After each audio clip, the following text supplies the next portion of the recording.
Welcome to Mountain Perspectives. I'm Chris Romer, President and CEO of Vail Valley Partnership. Honored to be joined today by Tracy Walters from Polar Star Properties, Kim Bell-Williams from the Valley Home Store, and George Ruther from the town of Vail. And we are going to be talking about housing, workforce housing and attainable housing, and housing here in the Eagle River Valley and in Eagle County. Really excited to talk to these three about all the different things that are going on. And let's jump right in. I introduced you guys a little bit, but Tracy, why don't you tell us a little bit about who you are and what Polar Star Properties does? Sure. I'm the general manager and part owner of Polar Star Properties, and we property manage 5 different properties accounting for approximately 700 apartment units throughout the valley, all of them maintained as affordable or workforce housing. And we are also, our origin story is that we were actually part of the development team that developed most or all of those properties going back 20 to close to 30 years for the first. It's great. Thanks, Tracy. And Kim, how about you? What is the Valley Home Store, and what is it that you do there? Sure. We are the Valley Home Store, valleyhomestore.org. I'm just going to throw a pitch out for that website. We manage the Eagle County deed restricted properties, and we also have our own properties owned by the Eagle County Housing and Development Authority, Riverview, Golden Eagle, Seniors on Broadway, CMC buildings that are coming online this month and in a couple months from now. And we also have, we provide free home buyer education through the Valley Home Store, and we work with a lot of our buyers and sellers as well as renters through our Bold Housing Moves program. So a lot going on there. Yeah, there is a lot, and it's there's lots of moving parts there. So it's good. Thank you for sharing. And George, how about you? Great. Yeah, George Ruther with the town of Vail. Thanks for having us today. This is going to be a great conversation. Looking forward to it. With the town of Vail, housing director in the town of Vail.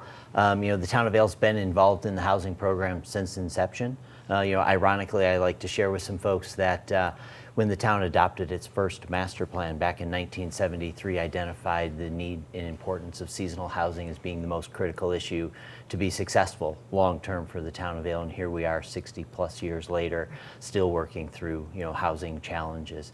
But with the town of Vail, in our housing department, we oversee about 1,050 deed-restricted homes, both within the town of Vail and other places now scattered throughout the county. We do housing developments, programs, and initiatives. Most recently, just got folks moved into our residence at Mainvale, a new development right there at the Mainvale roundabout, 72 brand new for-rent apartments in the community, and maybe we'll talk a little bit more about that here as we go forward. But we also, in the department, oversee our Vail and Deed program. Vail and Deed's been a very successful program for the town of Vail, provided housing for about 180 residents that otherwise would not have been, deed restrictions for about 380 folks living in those homes within the community. But again, excited to be here today. Thank you. And thank all of you guys for taking the time. And we are going to dive into all the things that each of you talked about in your introduction. But let's take a step back before we take a step forward. And let's talk about, quote, workforce housing, quote, affordable housing, quote, attainable housing, community housing. There's lots of terms that get thrown about as kind of a catch-all. But what does this mean to you? And how do you, within your organization, view this idea of attainable, affordable workforce housing? Tracy, we'll start with you and we'll work through again. But let's take a step back. And what does it really mean? Well, I think for us, there's clearly a subjective and an objective and response to that. The numerical answer is that typically the properties that we maintain are all tied to AMI in terms of their rents somehow. So the affordable median or the area median income, which is a range of between 80% and 120% of the area median income is where our rents are pegged, with some exceptions for several units on the lower end of that spectrum and then a few units on the upper end of that spectrum. So just in terms of the rents that are set that are determined to be attainable or affordable for residents, that's sort of the numerical value that we peg to. But in terms of workforce housing as a more, from a more objective response, I think that, or subjective response, I think that, what we strive for is to provide affordable units that are comfortable, clean, safe, that people can live in for an extended period of time. So not necessarily something that is entirely transitional.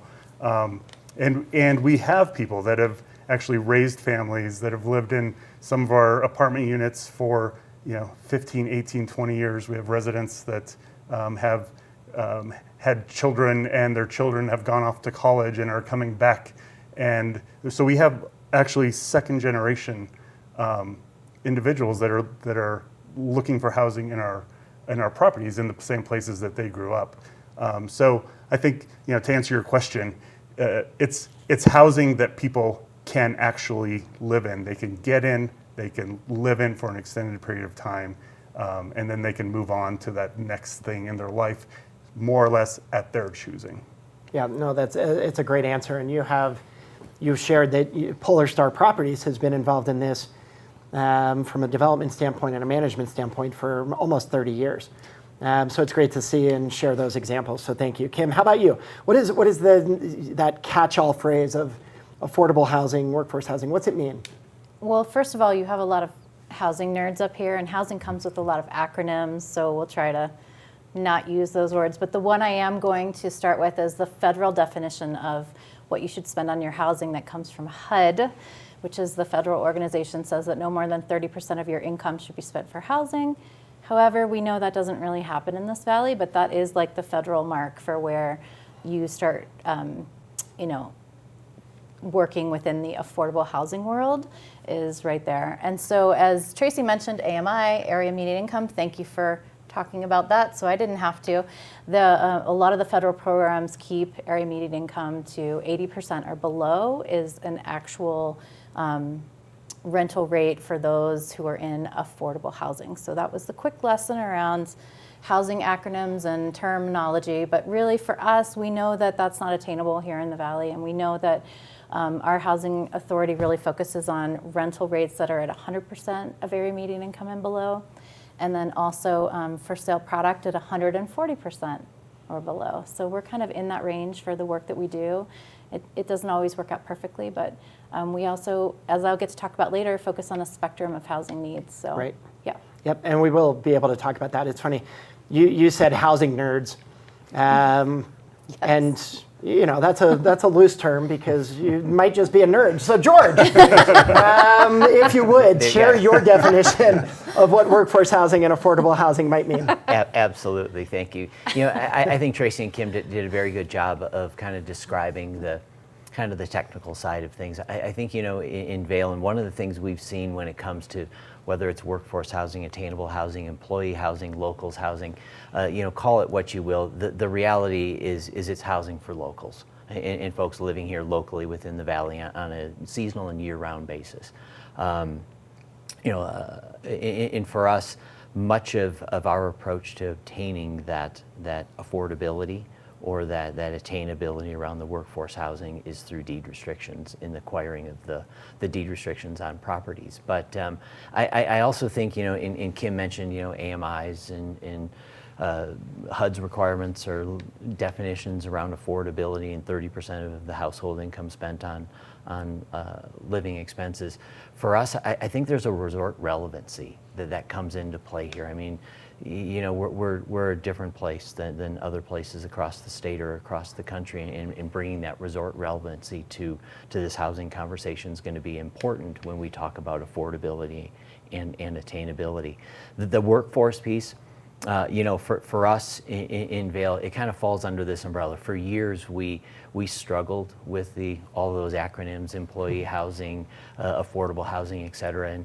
And for us, I think, as soon as we started calling it employee housing, we ran into a challenge. And the challenge was, well, if it's employee housing, then it's the employer's obligation to provide that housing, when really I think it's the community's, need to help provide with some of that housing. So we've changed that kind of nomenclature within the Vail community, I think, to some degree of success, and we just talk about resident occupied locals housing within the community. Yeah, I think that it's a great definition because it's not only a service sector problem. It's not only a public education teacher retention problem or nurses or first responders. It runs the gamut, right? Of everything. So the income ranges that Tracy and Kim talked about, and the resident occupied option that you talked about at various different levels, I think it's all important when we talk about this topic, because it really does encompass everything that each of you guys talked about. So let's talk about the market in a little more detail. And Kim, we'll start with you. When we talk about housing needs, and people generally recognize, I think there was a survey done by the county, 95% of people recognize that housing is our number one community challenge. It's hard to get 95% of people to recognize that we live in Eagle County, right? Or that the sky is blue and snow is good in the winter months. 95% recognition is about as high as you could possibly get. But let's talk about the needs on a little more granular level. How many units do we need? What type of units do we need? What location do they need to be in? Rental, ownership, that's a lot that I packed into that. I've got answers for you, Chris. You've got answers for me. Let's see what you have to say. Okay, do you have a magic wand too? I do. Okay, good. Actually, you'd be surprised. A lot of people think I might. Okay, well, you know what? Give me that magic wand and I would magically create 3,000 rental units and about the same number of units of for sale. The challenge or question is affordability on what those rental units might be. We heard when we did our last housing needs assessment that people said there were a handful of things that are important to them. Some of them you can guess, like they want to have pets in their rentals, right? Most people in this town have a pet. They also want to be close to job centers, so close to their work, have a short commute. They want to be close to the central areas of town where they can be engaged in the community. And so that was like on the rental side. On the home ownership side, it's a little more challenging, but really the biggest wish, if they could have wishes to buy a home, is affordability. It's also being close to jobs again, and then just a little bit more storage. So we all have toys, right? I know my garage is filled with toys. I've seen your garage. Filled with toys. Filled with toys. So those are kind of like the wish list out there when we talk to the public in our last housing needs assessment process. Yeah. So about 6,000 units, about split between rental and ownership opportunities, and really throughout the valley, with maybe a little more Edwards East for the rental and a little more flexibility on the ownership side. Yes. So great, thanks, Kim. George, how about you? Within the town of Vail, what are the types of units? How many units do we need? That mix between rental and ownership. Sure. I think if we could just summarize with the more the merrier would be a great start. Yes, and yes, and how many? Kim does a good job of kind of describing the regional need, and we're very similar in Vail. In 2017, through the adoption of our Vail Housing Strategic Plan, we identified at the time a need for 1,000 additional deed-restricted homes just within the Vail community alone, and that was really in an effort to keep up or catch up with where our existing deficit was at. So much of the development that we're doing now in Vail around new housing product that we're bringing to the market is really beginning to focus on, I think we've done a great job of addressing the for rent need within the community. There's always going to be need. But our Chamonix development that we did in 2018-19 was a good example of there is a missing middle segment of our Vail community where that housing product doesn't exist. And when it comes time for somebody to transition to maybe that place in their life, they're having to pull up stakes and maybe leave Vail and move down Valley, or worse yet, pull up stakes and leave Eagle County altogether, which is the worst case scenario. So we're looking at a number of opportunities for sale and for rent within the community. We just we're in the final stages of acquiring a piece of land out in East Vail. A smaller 1 acre portion of the land out in Eastville, where we're hoping to build another Chamonix style of development, a for sale product. Some would question affordability, of those homes, but it's always a challenge to build in this market. But for sale is something I think that the town council is continuing to look at and provide those opportunities. It's great, and we'll dive into some of the future opportunities and things. Tracy, I'm curious your feedback on this from a private sector standpoint. We heard from Eagle County and the town of Vail. from a private sector standpoint, what do you see in terms of market need and what type of units or locations? Well, I think that the need, separate from the specific locations, but the need to, especially to George's point, that next place to go. So I had mentioned earlier that we have people that have been living in our properties for, 15, 18, 20 years. Well, I recognize that a lot of that isn't necessarily by choice. This isn't necessarily their ideal panacea of accommodation for this valley, but they don't have a place to go. And I know from speaking to several of them that if they had that, they would. And part of the problem that is created because of that lack of availability of other inventory is you have these people who reside at our properties for extended periods, and then that becomes a block. So new people transitioning into the valley don't have a place because we don't have the turnover in our units that other more normalized markets might have. So where some of those markets might have 18 to 20% turnover in a year, ours is more like 5. And it's typically people, unfortunately, that are leaving the valley. It's very rarely people that are leaving our property to move to another property. And that's really unfortunate. So I think not having that inventory, that product that is that next step for people to move to, I think that that's what I see as really the largest opportunity. Yeah, and Tracy, you talked about the churn. On average, 20%. You're closer to 5, so fewer turnover. What's your average occupancy at the properties that you manage with Polar Star Properties? 98.5%. 98.5%. Yeah, and Which it would essentially be means- higher, except that people live in those units for so long that by the time that they move on, the time it takes to turn those units, because somebody's been living there for 3, 5, 7 years, it's a much deeper process to turn those units over for the next occupant. So it really presents operational challenges on one hand, but we don't have to go out and market and try and fill those units. The people are just waiting for them. All we can do is try and turn the units fast enough to get that next person in so that they could start work on the first day of their job. And that's really seems to be our challenge recently, is just getting people landed, especially people like teachers who have a hard start date, resort related positions that have a hard start date. I need to be in the valley by this date, and trying to make those accommodations available to meet their needs. Yeah, thanks for sharing that data. I think it's pretty enlightening. On top of the need, the lack of turnover, et cetera. We're going to take a quick commercial break. You're watching Mountain Perspectives as we talk about housing in Eagle County.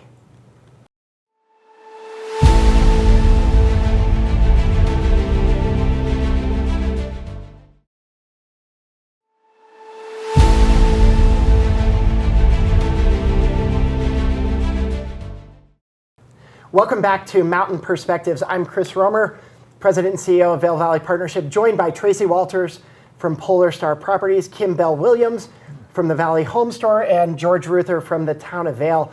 And we are talking about housing here in the Eagle River Valley and housing in Eagle County. We had a really good conversation in the first segment around the need and the definitions and what it really means for attainable, affordable locals housing, community housing, et cetera. Let's talk a little bit about the nuts and bolts now. Let's jump into how we pay for this type of housing. And George, we'll start with you this time. What's the role that government plays in addressing this housing need?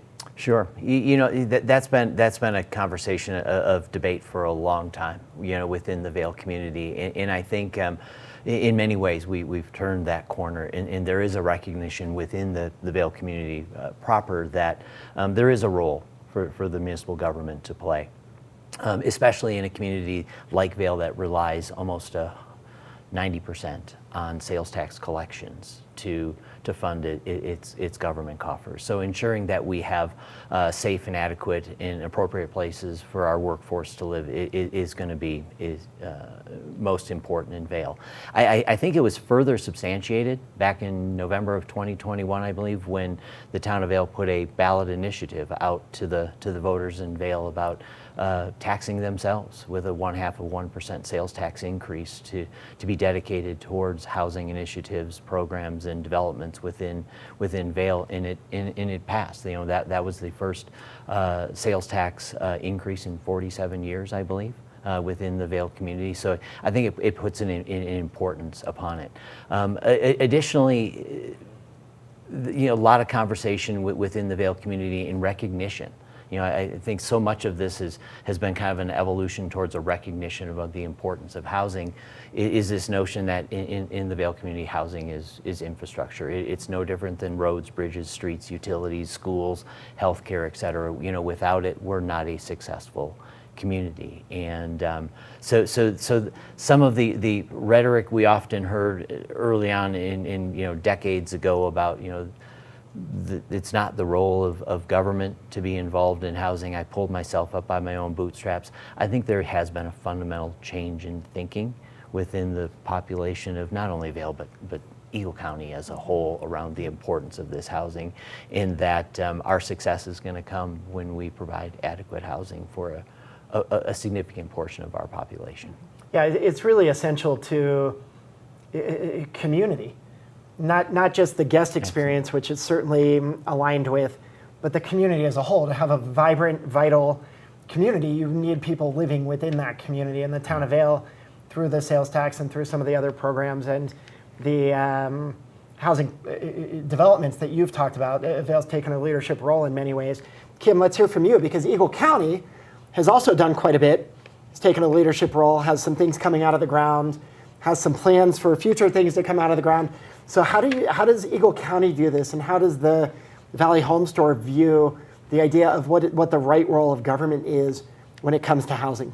Sure, great question. Gosh, I could talk all day about that, but thank you, George. A lot of your points were points I would have made as well.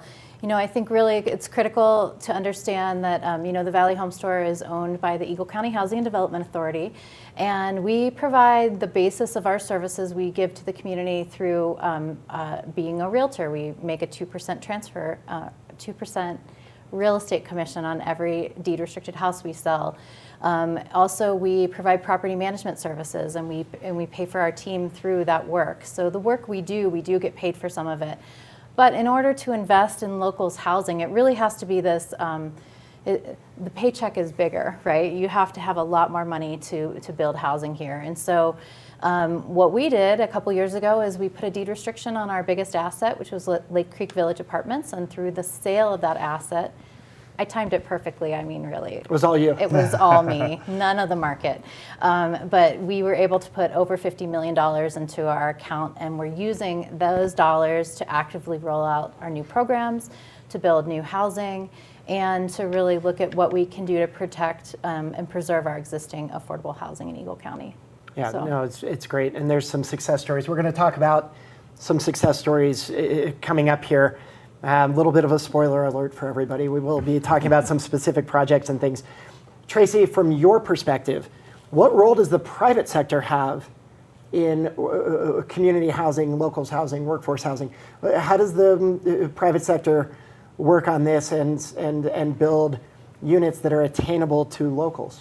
Well, I think that we all recognize that nothing meaningful happens in terms of making an impact on this issue without participation of both government and the private sector. Sure. And certainly the properties that we have developed and is what I would consider a model for future development as well, is having that close partnership with government, both at the federal and state level, but the importance of having those local government partners. Eagle County participated with our developer in developing Spring Creek Village, and having that local partner was incredibly important because it helps us to make changes on the fly with somebody locally who understands, to George's point, the resort relevancy. We had an issue with AMIs being a little bit too low and actually putting people out of the qualification for our units that are tied to AMI. So the thing that the private sector can bring is partners. They can bring financing and capital. What the local and state, federal governments can bring is ease in the process of getting developments done, partnerships in terms of providing some level of funding and financing, access to land, those types of things that a developer, if left to themselves, would struggle to try and make a project pencil. In order to make it pencil, it would almost need to be unattainable to the local workforce. Exactly. Without the government engagement and involvement and partnership. That's exactly right. And there's a very broad spectrum of opportunities for the private sector to partner with governments. And I think that the properties that we've managed, that we're involved with, take advantage of really sort of a broad spectrum. 5 properties, all 5 of them, separate types of partnerships with local, state, federal government entities. Yeah, thank you for that. I think that's really enlightening from all 3 of you guys. So thanks for that background and information. So I want to hear from each of you, and Tracy, we'll start with you on this one. Share a success story. Let's get in the weeds a little bit here. Let's share a specific example and a case study around locals housing, if you would, how it worked, some of the obstacles that maybe were overcome, and if it would have the opportunity to be duplicated into the future. So I packed a lot into that. Share a success story. So I would talk about Eagle Bend Apartments. So Eagle Bend Apartments is a large apartment property that's right in the middle of Avon, very close to transit. Very attractive place for somebody to live that works in the valley. It was developed, to George's point about housing being infrastructure. It was actually developed using a mechanism. Without getting into too much into the weeds, it's IRS Section 6320 that effectively allows for private investment in public infrastructure. So it's a novel type of financing that is typically used for financing infrastructure like roads, bridges, parking structures, those types of things. And many years ago, the developer of that property took advantage of an opportunity to effectively obtain that financing, which allows them then to issue debt that is at the same rate as a local government might issue. So you have that tax-exempt debt. You have a tax exemption because the property becomes owned by a not-for-profit corporation. In our case, those are controlled by a local board of 5 people, each of the 3 properties that we built under this type of mechanism. That property is operating at a surplus with rents kept down to about that 80% AMI. We operate at a surplus, generate a significant amount of free cash throughout the year. And last year, the board, when they were deciding what to set the rents at for the next year, we set them at a rate that was still slightly below that 80% AMI, but would generate up to $250,000 to $300,000 of cash flow that they have specifically dedicated to help fund other housing programs. So we're tied to the town of Avon in that property. And so we will be generating that cash, contributing to the town of Avon for things like their Mi Casa program, their deed restrictions. They're also in the process of looking at developing their own public housing type properties. So I would say that having that type of property, having the ability and the flexibility under the ownership structure to make decisions on the fly that actually allow you to contribute from one entity to another entity to help fund future projects, I would consider that a huge success. Yeah, it's a great success story, and thank you for sharing that. Kim, how about you? My What's turn a success story? Yeah, it's your turn next. Do I have to just pick one? Because I have a whole bunch. We're going to talk about a whole bunch Okay, later. well, then For this example, I want one success and obstacles and if it might be able to be duplicated. Great. Well, I'm going to talk about our partnership with Colorado Mountain College. It was a couple years ago, and I know you're on the CMC board. They recognized that they needed to provide housing, and so they designed a 36-unit building, and then they put it at a variety of campuses around the state, one being CMC Edwards. It was fabulous when they knocked on our door and said, "Hey, Housing Authority, would you like to build a second building?" And of course, we said yes. We wrote the check from the proceeds of the Lake Creek sale, and we have a brand new, beautiful building in Edwards near the dog park. Spend a lot of time there. That's opening in November. Also, just with that partnership, we are looking at partnering with CMC to build a third building. So really, people who, organizations who own land, who are thinking differently about housing their students, their faculty, their staff, and then giving us the opportunity to step in. And then in the future, the model will be that CMC will purchase those buildings back from the Housing Authority, and then we'll have the funds to build more buildings. So I think that's a good example, very simplified. Yes. But a good example of a public-public partnership that really said, we can do this, let's do this now. It was one of our fastest projects. It'll be, I think, like 14 months from conception to people moving in, and that doesn't really happen very often. Usually it takes a lot more time. Yeah. So that's one of my favorites. It's one of my favorites too. I know, exactly. It's a really good example, and more good to come, I expect, on that parcel and those examples. So you'll have time to share other Perfect. Thank you. examples moving forward. George, how about you? You mentioned a few different properties that Vail has been involved with, and people now moving into the residences at Mainvale. But share a success story, if you would, how it worked, if it might be able to be duplicated. Sure. You know, I have to, if we're going to talk about success stories, I have to talk about Vail Indeed.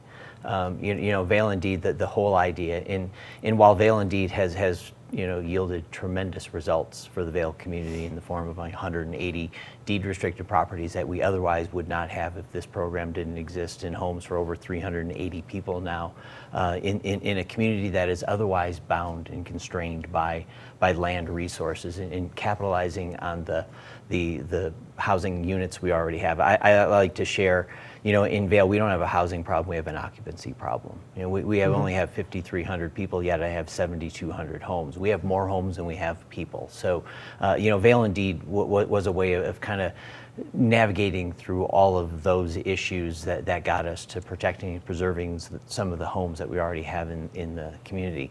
The obstacle, I think the obstacle to that program when we first brought it up, I'll never forget sitting down with then town manager Stan Zemler, and he was like, after a couple of appeals to get this onto the town council's agenda and present it, his comment was, I'm going to sell tickets to watch you go down in flames, and because who is going to really ever want to do some of the things you're suggesting? But after that presentation to the town council that night, like all good town council members do, George, go out, find other communities across the country that are already doing this, and then report back to us in 2 weeks, and we'll see where it goes. And I always share, very respectfully, my response is, I'm not going to do that, because what I'm asking you to do is fundamentally different and fundamentally something no one else is doing across the country. And if we are going to solve this housing problem, something like Vail Indeed is what we need. We need to think very differently about the problem. We need to take different approaches and then take some risk.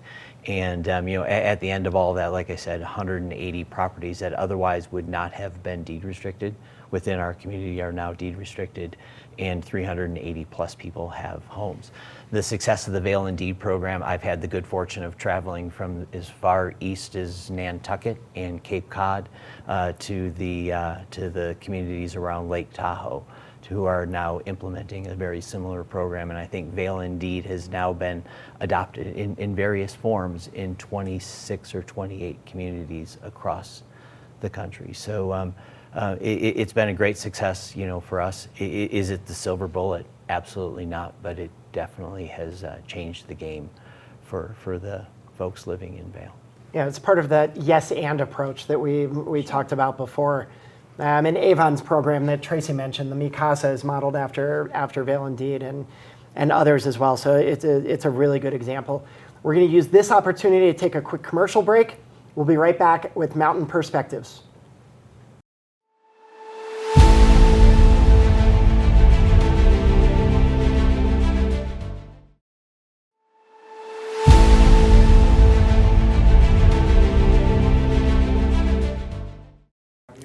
Welcome back to Mountain Perspectives. I'm Chris Romer with Vail Valley Partnership, joined by Tracy Walters from Polar Star Properties, Kim Bell Williams from the Valley Home Store, and George Ruther from the town of Vail.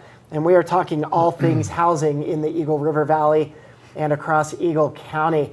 Lots of great discussion, guys, in our first two segments. We're going to wrap it up with something that Kim has been chomping at the bit to talk about, which is all the different success stories and things that are going on. You've alluded to it at least one or two times. So I want to give you the opportunity to take the floor here and share what is happening. What are some of the other things that you haven't talked about yet happening at Eagle County and the Valley Home Store? Yeah, so many things. So we were fortunate enough, I think it was towards the end of the pandemic, but I feel like right now it was in the middle. It was in July of 2021. The board said housing is our biggest problem we hear about no matter what we're talking about. Can you provide us with some solutions? And so as a team, we sat down and we started looking at the full spectrum of housing, really, what we're seeing every day, what we hear about from our friends, but really just where are the places where we haven't been serving our community. And so we came up with 9 new programs called the Bold Housing Moves, and our website for that is boldhousingmoves.com. And inside those new programs, we serve our renters, the renters who are looking for year-round rentals here in Eagle County.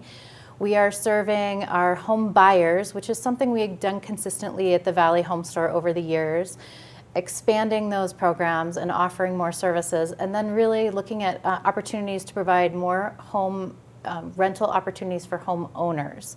And so within those programs, the first set for renters, we received a federal grant for homeless services, and that's new for our community. We all kind of do a little bit of homeless services with all the nonprofits that serve our community.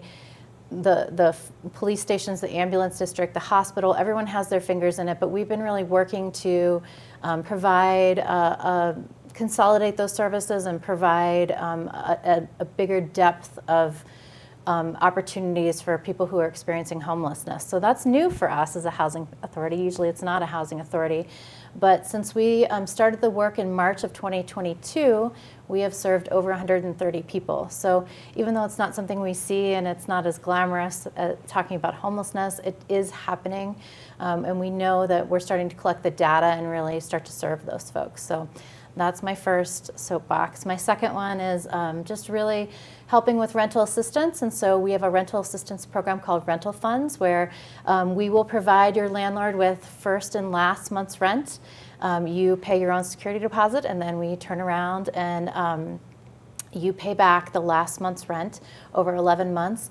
Rental rates are super high right now. I don't know if you've looked recently, because I think we're all homeowners here in this panel, but 2 bedrooms are going for $3,000 a month. Yes, thank you, behind the camera, shaking your head. So if you had to come up with first, last, and security, that's quite a bit of money. And this program just helps you to get into that brand new year-round rental. And so that program has been very successful in helping people get into rentals. Moving to the home buyer, not only do we have our longstanding Eagle County Loan Fund down payment assistance program that can provide up to 5% of your purchase on an $850,000 purchase price, but we also have a program similar to Vail and Deed called Eagle County Good Deeds, where we will, if you purchase an open market property, we will buy a deed restriction, either contributing 15% for price cap deed restriction or 5% for resident occupied deed restriction. And so we've had a lot of people come to us and say, let's do good deeds at 15% and down payment assistance at 5%, and there's your 20% on a purchase up to $850,000. The other program that we're using to support is called Locals First, where the housing authority can be a cash buyer. We would buy the house for you, deed restrict it, and resell it. And that was really kind of well used when people were coming up against multiple offers and a lot of cash buyers. And so now that has kind of tapered off a little bit in the marketplace. And so now we're getting a lot of calls directly from people who want to sell us their property. They want it to be kept in the local pool, sell it directly to the housing authority, and we will deed restrict it and then resell it to our buyer list. This is the bad news. Our buyer wait list at Miller Ranch and for all our deed restricted properties has grown to about 1,200 people. So we know we have a lot of home buyers, a lot of built up demand there. And that's why we're appealing to the public to sell us your house so that we can sell it to a local. The last set of programs for home buyers, and then I'll pass it over because I'm talking a lot, but thank you to George and Tracy and Chris for giving me a chance to promote all these programs, is for homeowners. So if you're an existing homeowner and you can add an accessory dwelling unit to your property, some neighborhoods can, some cannot, but if you can, we will provide you a loan up to $100,000 for you to build an accessory dwelling unit, an ADU, and then to rent it out to a local. That loan is interest-free for 3 years and then 2% interest after that. So we have seen a lot of people take advantage of adding that asset to their house, using our funds, paying it back into the fund, and that fund will revolve over time. And then our last program is an incentive program to get vacant and short-term rentals from the back into the long-term rental market. So we know we have a lot of units, as George mentioned earlier, but a lot of them are vacant or short-term rented. If you own one of those and you're interested in putting it back into the year-round rental pool, we have a cash incentive for you to do that. And that program is through Placemate. It's called Lease to Locals. So those are all of our new Bold Housing moves. You can get more information at boldhousingmoves.com. Whew. That's a lot. A little tired. And there's a lot of, it's very impressive for the county to take that leadership role and have a lot of these innovative programming. So kudos to the commissioners and the team and the staff. And then you come up with names like rental assistance. So I appreciate that you're putting the effort into the programming and not the branding. Well, so we're doing a little bit of branding, but yes, it's good. It is. No, it says what it does. I tease. It's very good. Tracy, how about you? From Polar Star Properties' perspective, from a private sector standpoint, what are some of the opportunities?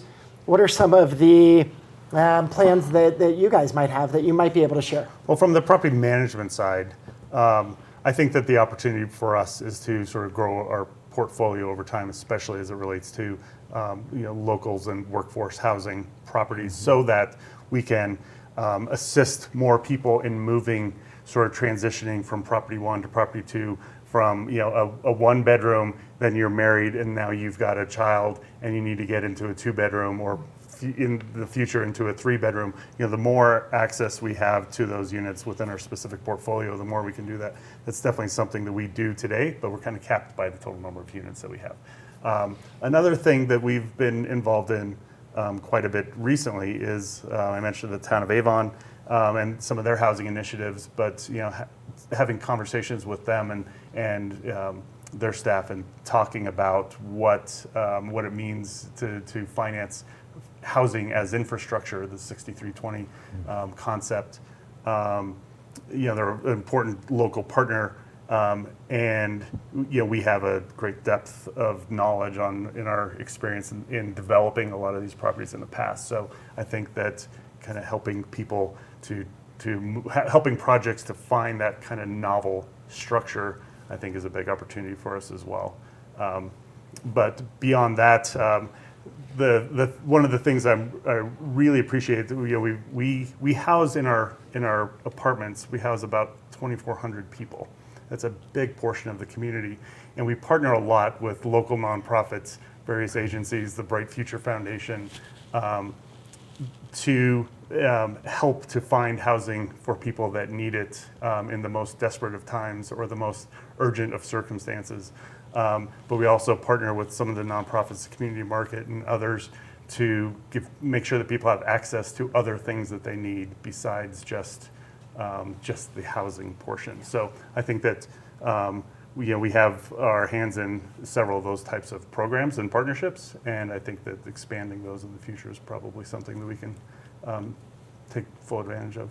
Yeah, there's lots of great groups doing a lot of important work, and it does take that partnership with across industry sectors. So thank you for spotlighting a few of those. George, how about you?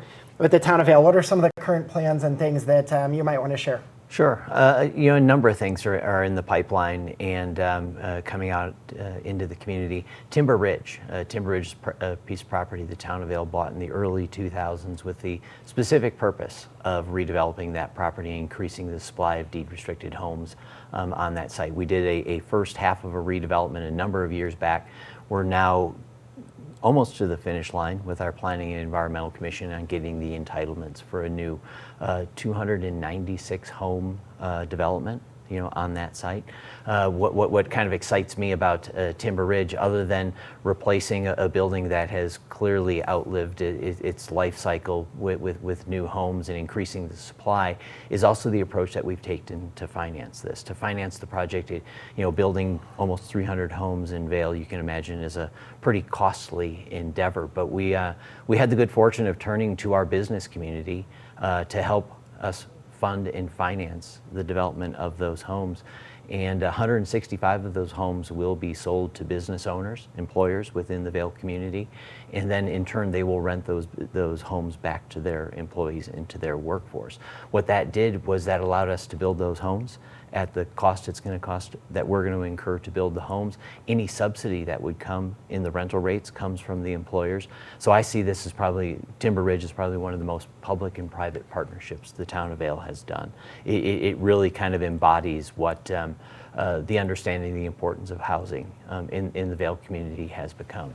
In addition, we have our West Middle Creek development. That is about a 5-acre development site located near the new residences at Mainvale in Middle Creek Village, very centrally located, both Vail Village and Lions Head. But that's a development site. We're in the process right now of selecting a development partner to partner on that development project with, and hopefully by coming out of the ground in 2026 with a 200+ home development on that site as well.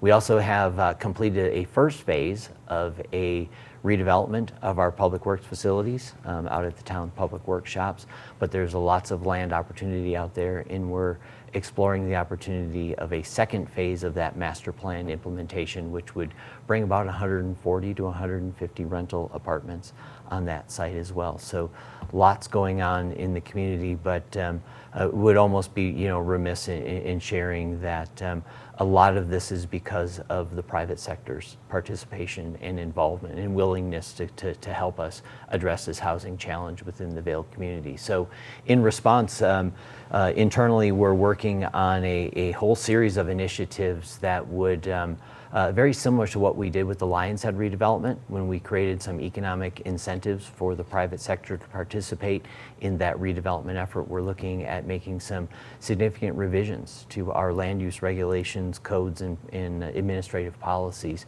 to attract that private sector investment. Because to Tracy's point, no one sector, public or private, is going to do this alone. It's going to take a partnership, and the greater, at least in my small view of the world here, the better job we can do in creating an environment for the private sector to be successful, the greater opportunity we'll have to partner with the private sector to solve this housing challenge with us. Yeah.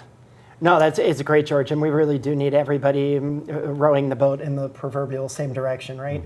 Mm-hmm. So those incentives and the process improvements from local government help incentivize and make it more attractive for the private sector to invest in these things. We're going to close up here, please. Can I want to do an infomercial on another project that I just didn't want to loop them together back to back. But yes, I want to say good job to George. What you're doing in Vail is just incredible. It's so fun for us to see the example you're setting. So thank you for that. And for us, I have not forgotten, but it's coming soon. We are, as the Eagle County Housing and Development Authority, was able to partner with a developer in the Hay Meadow project. We are bulk purchasing 43 2-bedroom, 2-bath units and negotiated a price, and then we're putting in a subsidy. And that reduced price unit, I can't say the prices now because we're still working out the final details, but those 43 units will be coming on the market in April of 2024. That's not very far away. So we are building up our buyer list now for those units. You can go to Housing Eagle County and look under housingeaglecounty.com and look under developments, and you'll see the sign up for the Hay Meadow units. And that's a big deal for us. It's a big deal in purchasing those units, deed restricting them, reselling them. And I'm really excited to have the community step forward and we're going to have 43 brand new homeowners. So yeah, it's another great example of the public-private partnership and how things can how government can work with the private sector and the development community to bring more owner-occupied local housing to the marketplace. So I'm going to close it up with one last question for each of you. And I want to hear something that we haven't talked about that you guys are excited about. Maybe it's a piece of state legislation or anything else. So keep it tight. You don't need to explain the whole program, but something you're excited about. George, we'll start with you. Give us an example of something you're excited about. But that wasn't on the list of questions. It wasn't. I know, you're That wasn't on the surprising list of us. questions. I know you can think on your feet, my friend. You think so? You think so? We're going to find out. I think what I'm excited about is, we recently, the town of Vail partnering with, I say partnering, even though we're purchasing 3 excess parcels of right-of-way in land from the Colorado Department of Transportation. This is land that they have identified and no longer need for transportation purposes. Again, in a community like Vail where we're landlocked, we may as well be an island out in the ocean. We don't have the ability to grow or expand our municipal boundaries. Working with a state agency and a partner like the Colorado Department of Transportation to acquire these properties to bring additional housing opportunities into the town of Vail is exciting, and it gives me hope that there's a future for all of this, that if we put our minds to it and we pool our resources, we can accomplish a lot of great things. Great. A good example. Tracy, how about you? Something you're excited about that we haven't talked about? Without naming any specific projects, the one thing I'm really excited about is just the creativity in terms of resources being brought to bear on solving this problem, or at least making an impact. So whether it's private developers, Eagle County, Town of Vail, Town of Avon, other local entities, the programs and the work that is being done is going to have an impact. It's going to have an impact relatively quickly, not quickly enough for any of us, but these are problems, these are solutions that have been put in place, the bold initiatives, like we're talking about within the last 3 years, and there are things that are already happening, dollars being spent, a change being made today.